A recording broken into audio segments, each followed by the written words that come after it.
Hello दोस्तों, welcome back to my YouTube channel maths plaza. तो दोस्तों, आज मैं इस वीडियो में Bihar board class 10th crash course के तहत सामाजिक विज्ञान का एक सब्जेक्ट, इसका नाम है आपदा प्रबंधन। इसका आज मैं लेक्चर 2 बताने वाला हूं। इससे पहले आपदा प्रबंधन का एक लेक्चर अपलोड हो चुका है और यह जो है आज लेक्चर 2 है। इसमें भी हम लोग कम से कम 8 से 10 VVI क्वेश्चन देखेंगे। ये देखते हैं, पहला जो क्वेश्चन है वो दिया गया है। पहला क्वेश्चन है कि सुनामी से बचाव के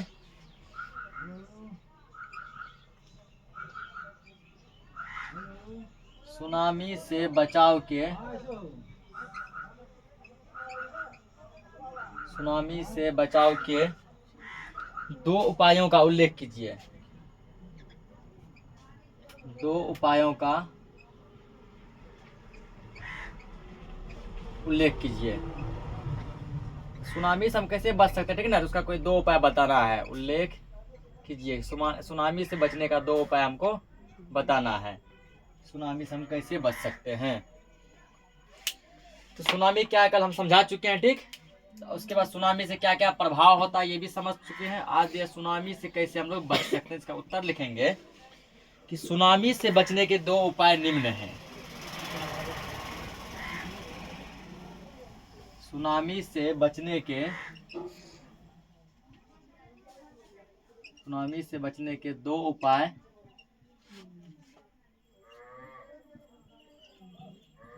निम्न हैं।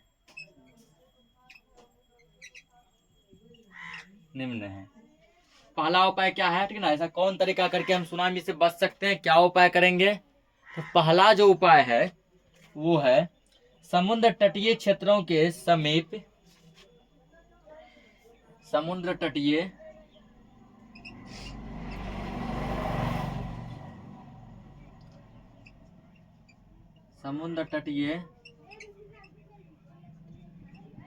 क्षेत्रों के समीप समुद्र तटीय क्षेत्रों के समीप मैंग्रोव वनस्पति का विकास करना। मैंग्रोव वनस्पति का विकास करना।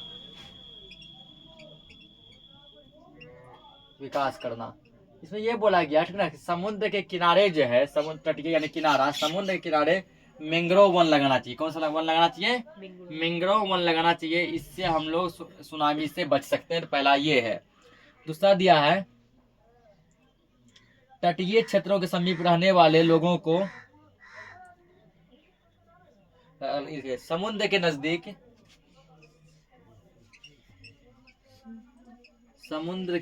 क्योंकि सुनामी जब भी आता है समुद्र में ही आता है, ठीक, सागर या महासागर में। समुद्र के नजदीक कंक्रीट तटबंधों का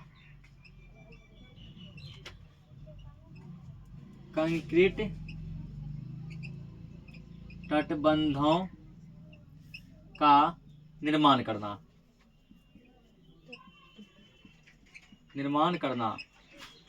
पहला क्या है, समुद्र के किनारे मैंग्रोव वन लगा के हम लोग सुनामी से बच सकते हैं। और दूसरा क्या है, समुद्र के किनारे, समुद्र के नजदीक कंक्रीट तटबंध का निर्माण करके सुनामी से बच सकते हैं। ये है इसके दो कारण, इसको नोट कीजिए। अगला क्वेश्चन देखते हैं। अगला क्वेश्चन है 2 नंबर की, प्राकृतिक आपदा के विभिन्न प्रकारों की विवेचना कीजिए। प्राकृतिक आपदा के विभिन्न प्रकारों की विवेचना कीजिए। और इसका आंसर देखते हैं। पहले हम लोग समझेंगे कि प्राकृतिक आपदा है क्या, ठीक ना, फिर इसकी जो है विभिन्न प्रकारों को देखेंगे। ठीक है, प्रकृति में होने वाले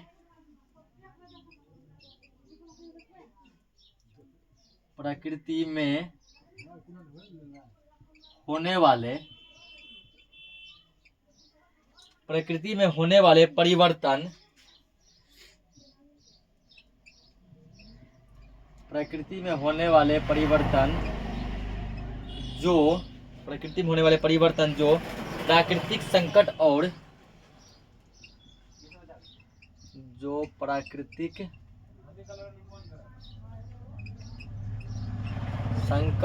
और आपदाओं को जो प्राकृतिक संकट और आपदाओं को आमंत्रित करते हैं। प्रकृति में होने वाले परिवर्तन जो प्राकृतिक संकट और आपदाओं को आमंत्रित करते हैं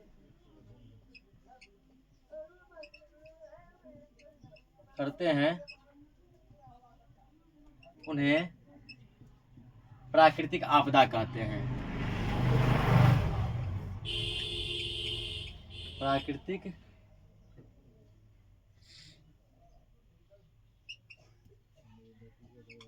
आपदा कहते हैं।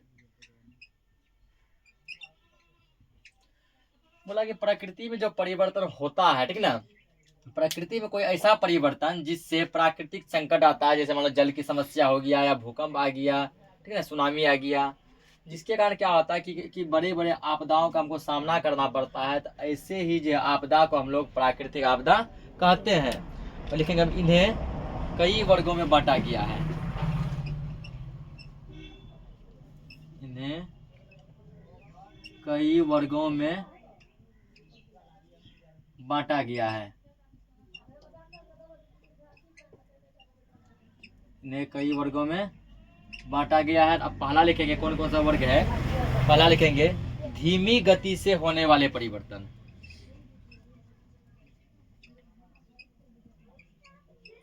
धीमी गति से होने वाले परिवर्तन, ठीक है। पहला क्या है, धीमी गति से होने वाले परिवर्तन। धीमी गति से कौन कौन सा परिवर्तन होगा, जैसे जीवों के लक्षण में परिवर्तन, उसके बाद स्थलाकृति में परिवर्तन, तो ये सब जो धीमी गति से परिवर्तन हुआ। दूसरा जैसे देखेंगे तीव्र गति से होने वाले परिवर्तन, जो बहुत तेज आता है, ठीक ना, पूरा जो है समझो कि भयंकर आता है। जो तीव्र गति से होने वाले परिवर्तन, तीव्र गति से होने वाले परिवर्तन जो पूरा फास्ट होता है, हर एक को जो औना पौना पर रख देता, तहस नहस कर देता है, उसको कहते हैं तीव्र गति से होने वाले परिवर्तन। जैसे भूकंप, सुनामी, तूफान, ज्वालामुखी, ये सब क्या है, तीव्र गति से होने वाले परिवर्तन हैं, जो कि सब कुछ तहस नहस करके रख देता है। तो तीसरा दिया गया है सीमित क्षेत्र को प्रभावित करने वाले परिवर्तन, जो कुछ ही क्षेत्रों को प्रभावित करते हैं, पूरा क्षेत्र को प्रभावित नहीं करते हैं, जिससे कुछ ही क्षेत्र हानिकारक में जाता है। क्या इसका, सीमित क्षेत्र को प्रभावित करने वाले, सीमित क्षेत्र को प्रभावित करने वाले परिवर्तन, प्रभावित करने वाले परिवर्तन, जो कुछ ही क्षेत्र को प्रभावित करेगा। जैसे देखो, जैसे आंधी, तूफान, ओलापात, जो ओला जो ऊपर से गिरता है, तो जिस एरिया में गिरता है, ठीक ना, उतना ही एरिया को क्या करता है, तो अपने चपेट में लेता है, बाकी एरिया सुरक्षित रहता है। आंधी, जहाँ भयंकर आंधी आता है, तो उतना ही एरिया को अपने क्या करता है, वो जो तहस नहस करता है, बाकी एरिया सही रहता है। ये सीमित क्षेत्र। विस्तृत क्षेत्र को प्रभावित करने वाले परिवर्तन, जो बड़े भाग को पूरा प्रभावित करता है। विस्तृत क्षेत्र को प्रभावित करने वाले परिवर्तन, विस्तृत क्षेत्र को प्रभावित करने वाले परिवर्तन,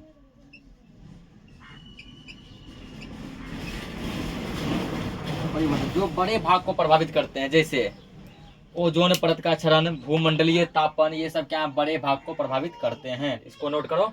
अगला क्वेश्चन देखते हैं।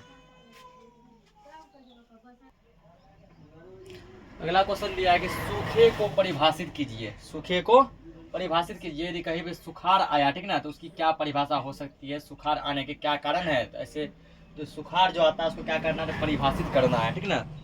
लिखेंगे यहाँ पे 50 सेंटीमीटर से कम, 50 सेंटीमीटर से कम वार्षिक वर्षा वाले, 50 सेंटीमीटर से कम वार्षिक वर्षा वाले वार्षिक वर्षा वाले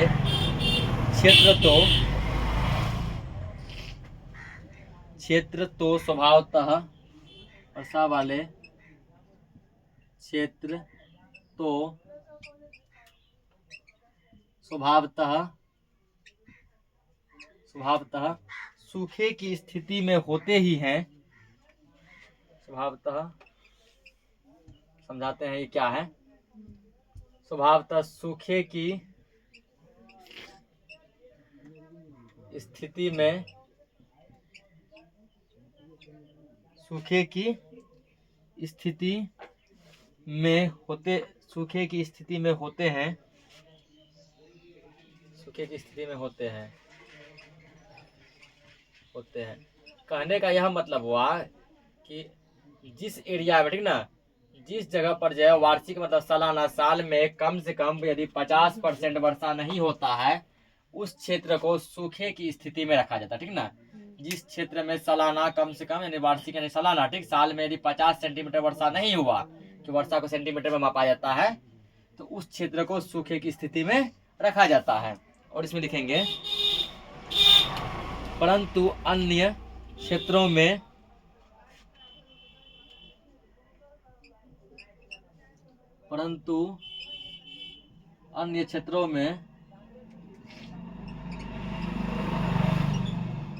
अन्य क्षेत्रों में 25%, इसको प्रतिशत पढ़ते हैं, अन्य क्षेत्रों में वार्षिक वर्षा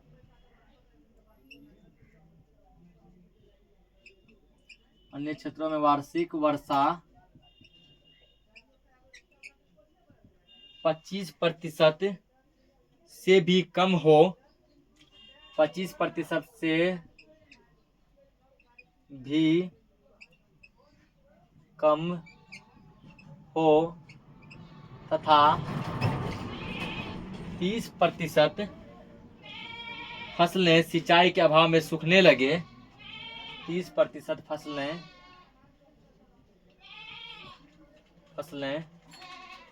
सिंचाई के अभाव में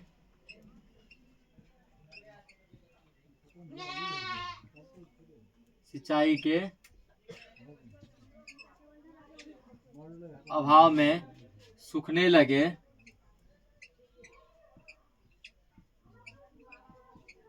लगे तो वहां सूखे की स्थिति मानी जाती है। तो वहां भी सूखे की स्थिति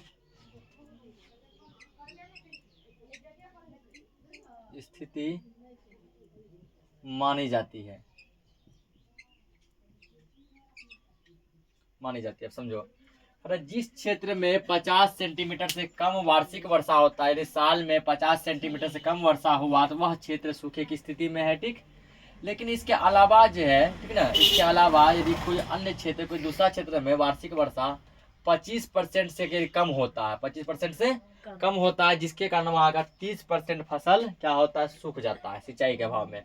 देखिए 100% में से समझो 30% फसल क्या होता है, सिंचाई के अभाव में सूख जाता है, क्योंकि पानी है ही नहीं तो सिंचाई किससे करेंगे।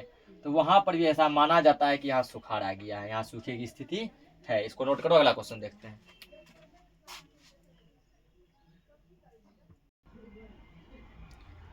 अगला क्वेश्चन दिया है कि सुखाड़ के प्रभाव को कम करने के क्या उपाय हैं। यदि मान लो सुखाड़ की स्थिति आ गई है, यदि सुखाड़ आ गया है तो उसको कैसे कम कर सकते हैं, इसके क्या क्या उपाय हो सकते हैं, ठीक। तो लिखेंगे सुखाड़ के प्रभाव को कम करने के निम्नलिखित उपाय हैं। उत्तर में सुखाड़ के प्रभाव को कम करने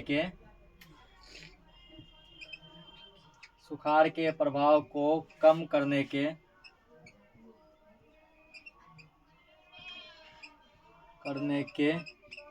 निम्न उपाय हैं।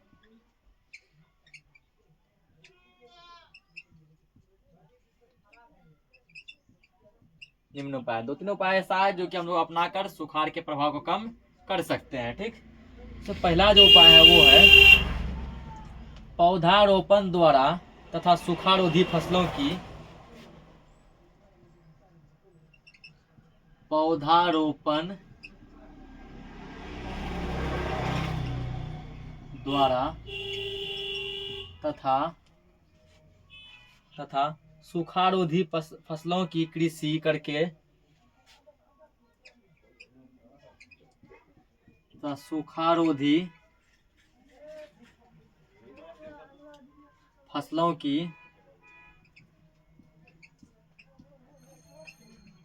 की कृषि करके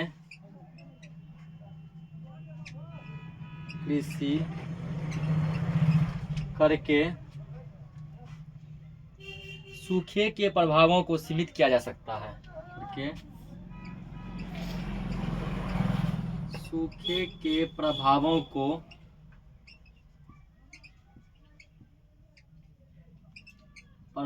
को सीमित किया जा सकता है।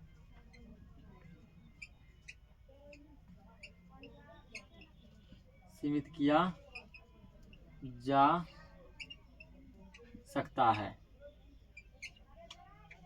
और दूसरा कारण कर सकते हैं, पहले दोनों लिख लेते हैं फिर समझेंगे।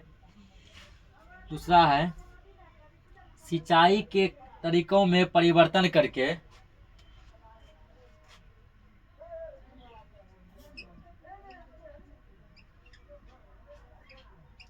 सिंचाई के तरीकों में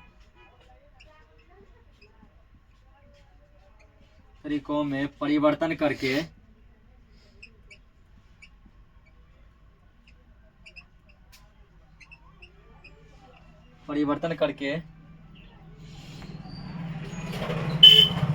जल के दुरुपयोग को रोकने वाली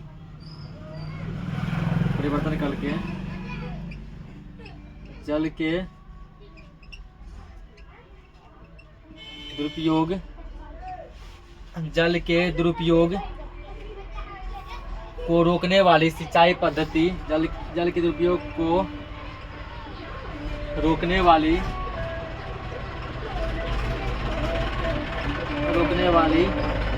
सिंचाई पद्धति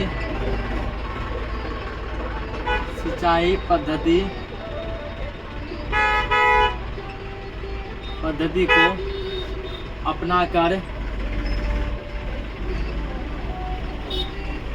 अपनाकर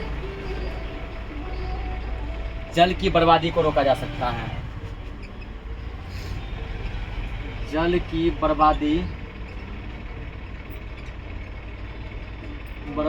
को रोका जा सकता है। क्या सुखाड़ के प्रभाव को कम करने के निम्न उपाय हैं? या दो उपाय बताए। पहला जो उपाय है वो है पौधारोपण द्वारा तथा सूखारोधी फसलों की कृषि करके सूखे के प्रभावों को सीमित किया जा सकता है। कि पहला है कि यदि अधिक से अधिक हम पौधा लगाएं तो उससे भी सूखे की स्थिति कम हो सकती है।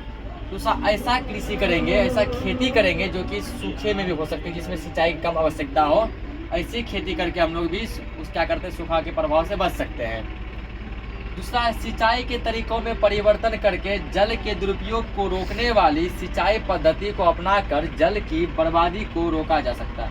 हम लोग सिंचाई जो करते हैं उसमें अधिक से अधिक मात्रा में क्या होता है, जल की यानी कि पानी की बर्बादी होती है। कुछ ऐसा पद्धति अपनाएं, ठीक है, कुछ ऐसा क्या करें, नियम रूल अपनाएं जिससे कि पानी की बर्बादी कम हो, उससे भी सूखा की स्थिति से हम लोग बच सकते हैं। इसको नोट करो। अगला क्वेश्चन देखते हैं। अगला क्वेश्चन दिया है कि भूकंप के केंद्र और अधिकेंद्र से आप क्या समझते हैं? भूकंप के केंद्र और अधिकेंद्र से आप क्या समझते हैं? केंद्र वो होता है जहां से भूकंप उत्पन्न होता है, ठीक। जहां से भूकंप निकलता है उसको केंद्र कहते हैं, भूकंप का केंद्र। जहां भूकंप का झटका महसूस होता है, ठीक ना, जहां भूकंप का झटका महसूस होता है उसको क्या कहते हैं, अधिकेंद्र, ठीक।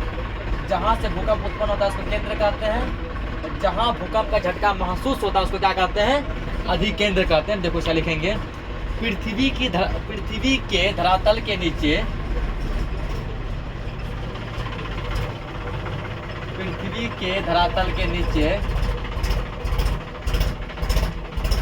के धरातल के नीचे का वह स्थान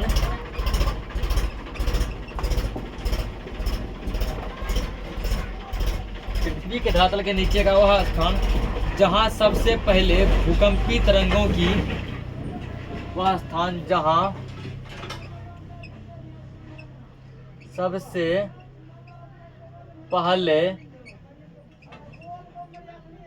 पहले भूकंपी तरंगों की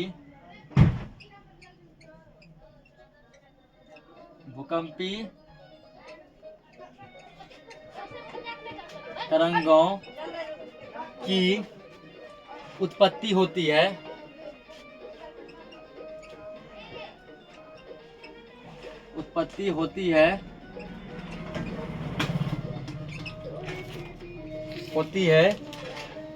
उसे भूकंप केंद्र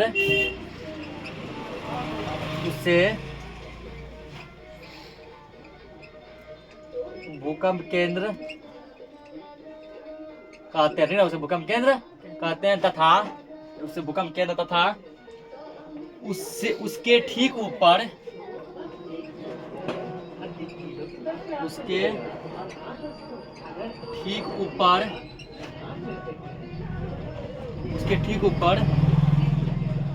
धरा के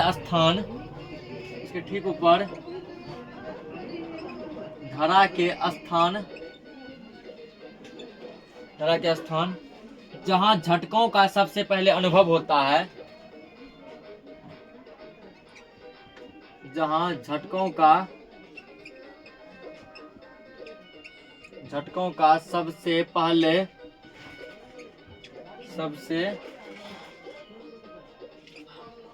पहले अनुभव होता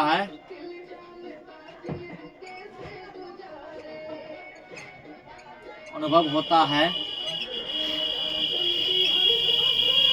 उसे अधिकेंद्र कहते हैं।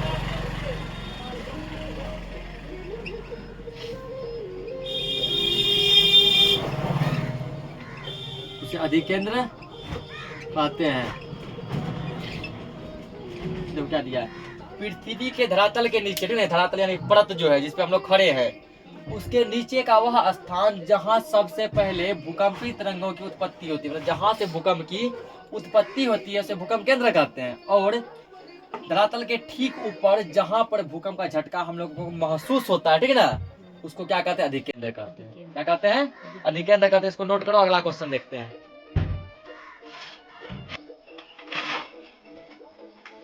अगला क्वेश्चन दिया कि वर्षा जल संग्रहण से आपका क्या अभिप्राय है। वर्षा जल संग्रहण से आपका क्या अभिप्राय है, मतलब वर्षा के जल को यदि जमा हम लोग करें तो इससे हमारा क्या तात्पर्य होगा, ठीक ना। उत्तर लिखेंगे इसका।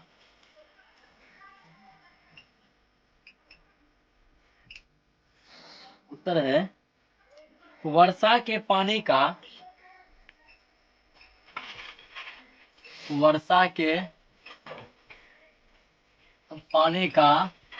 बाद में उत्पादक कामों में इस्तेमाल के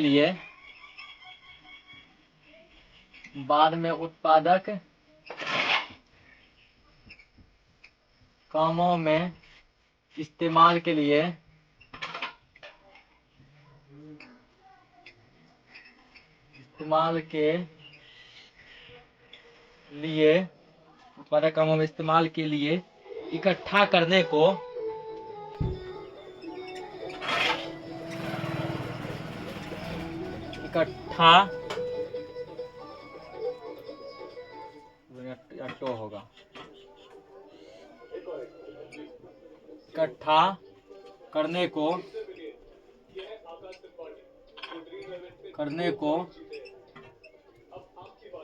वर्षा जल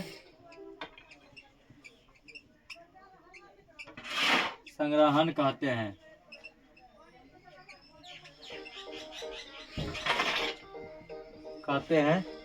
और इसमें लिखेंगे हमारे छत पर गिर रहे बारिश के पानी को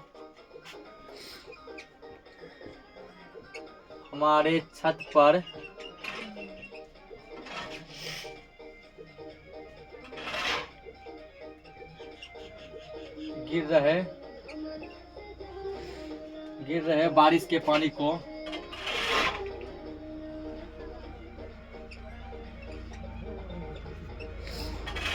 बारिश के पानी को सामान्य तरीके से बारिश के पानी को सामान्य तरीके से इकट्ठा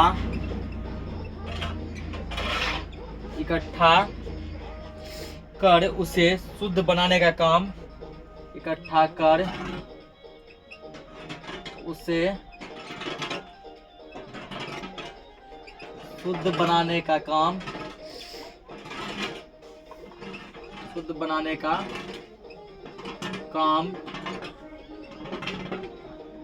वर्षा जल संग्रहण कहलाता है।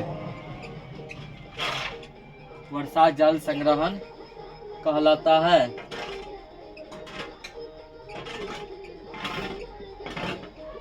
है। तो ये समझेंगे, वर्षा के पानी का बाद में उत्पादक कामों में इस्तेमाल के लिए इकट्ठा करने को वर्षा जल संग्रहण कहते हैं। तो वर्षा के पानी को किसी तरीकों से बाल्टी में, ड्रम में, टब में जमा करके उसको क्या करेंगे, बाद में किसी कामों में जो हम उपयोग करते हैं, तो ये कहलाता है वर्षा जल संग्रहण। या हमारे छत पर गिर रहे बारिश का पानी, छत पर जो वर्षा का पानी गिरता है, छत के चारों ओर क्या कर देंगे, ऐसे करके ना बाउंड्री बना देंगे, ठीक, जिससे कि वर्षा का पानी उसमें जमा हो जाएगा, ठीक ना, जमा हो गया। बाद में उसको साफ करके कोई और काम में लगाते हैं, तो वो क्या कहलाता है, वर्षा जल संग्रहण कहलाता है। इसको नोट करो। एक और क्वेश्चन देखते हैं। अगला क्वेश्चन है कि सामान्य संचार व्यवस्था के बाधित होने के प्रमुख कारणों को लिखिए। संचार व्यवस्था यदि अचानक बाधित हो जाती है, मतलब रुक जाती है, इसके क्या क्या कारण हो सकते हैं, हमें उन कारणों को लिखना है। उत्तर में हम लोग लिखेंगे, संचार व्यवस्था के बाधित होने के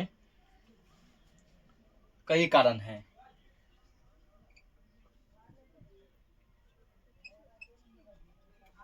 संचार व्यवस्था के बाधित होने के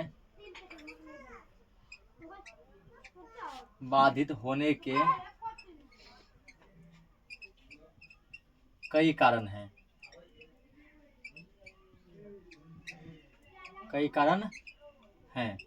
तो जिनमें पहला कारण जो है वो ये है कि केबल का टूट जाना, केबल टूट जाना। जैसे मान चलो कि केबल के माध्यम से सबका कनेक्शन क्या होता है, जुड़ा हुआ रहता है, ठीक।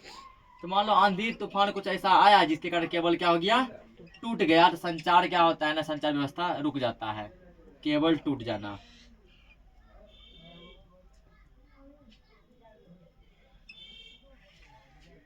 उसके बाद दूसरा लिखेंगे, केबल टूट जाना। दूसरा लिखेंगे बिजली आपूर्ति का बाधित होना। तो संचार व्यवस्था जो भी चलता है, जो किससे चलता है, बिजली से चलता है, ठीक ना। मान लो किसी कारण से क्या हुआ कि बिजली आना बंद हो गया, बिजली आना क्या हो गया, बंद हो गया, तो उससे भी संचार व्यवस्था क्या हो जाएगा, रुक जाएगा। बिजली आपूर्ति का बाधित होना। यदि बिजली आना बंद हो गया तो संचार व्यवस्था भी रुक जाएगा, बाधित होना। और तीसरा जो कारण है वो ये है, संचार भवनों के ध्वस्त होने पर संचार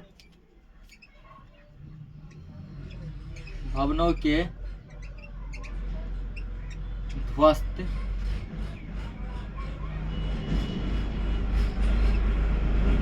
होने पर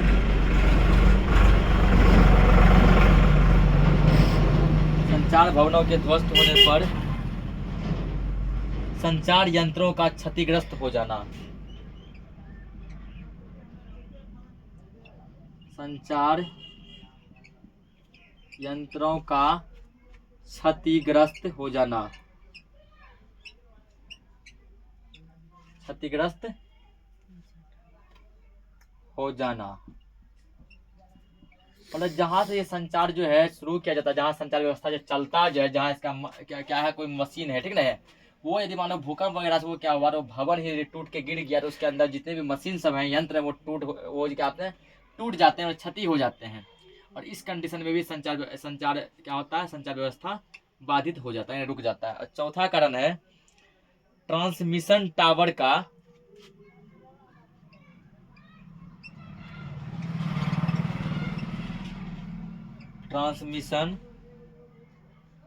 का क्षतिग्रस्त हो जाना। ट्रांसमिशन टावर का क्षतिग्रस्त हो जाना, जिस माध्यम से समझो कि इसका जो है क्या होता है, तो सिग्नल पकड़ता है। यदि वो टावर ही टूट गया तो इससे भी संचार व्यवस्था रुक जाता है। ये जो है 3-4 कारण है इसका।